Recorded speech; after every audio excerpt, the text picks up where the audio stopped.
2025 is now over, but what was our climate like this past year and what weather events stood out? Meteorologist Colton Woods joins us to go over the 2025 weather and climate recap. Colton. Hey guys, yeah, overall 2025 was a fairly typical year, at least from a temperature standpoint, but it was pretty dry across West Michigan thanks to drought. If we had to narrow it down to 3 top weather events, these are the top ones. The 2 tornado events we saw in the springtime, March 30th and May 15th, together brought overall 30+ tornadoes across the state of Michigan.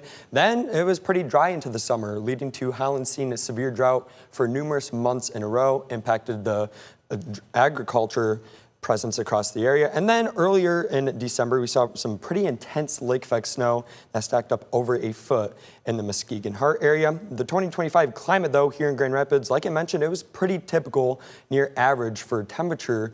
We saw an average temperature for the entire year of 49.5 degrees in Grand Rapids, but it was a dry year, that is for sure. We only saw 28.78 inches of rain and melted snow, which is over 10 inches below average. And along the lakeshore in Muskegon, basically the same. We saw near average conditions temperature-wise, but it was also a dry year along the lakeshore in Muskegon.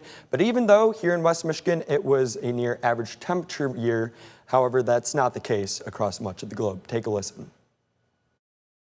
2025 is virtually certain to rank among the top 5 hottest globally. And this record warmth has real consequences.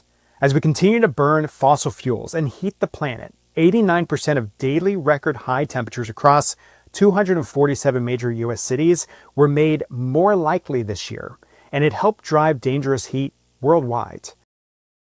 Now, globally, 2025 was a top 5 warm year. However, for much of West Michigan, it was a pretty normal year temperature-wise.